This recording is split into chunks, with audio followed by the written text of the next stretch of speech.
This river came up quick. It came up a lot faster than we were expecting it to. The floodwaters have receded. Families are safe again.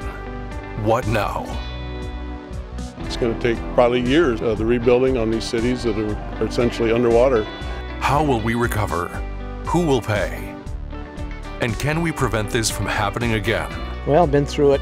This will be my 4th time. The floods are over, but the story isn't. But when your property, your building, looks like this, where do you even start? News Channel Nebraska is still working.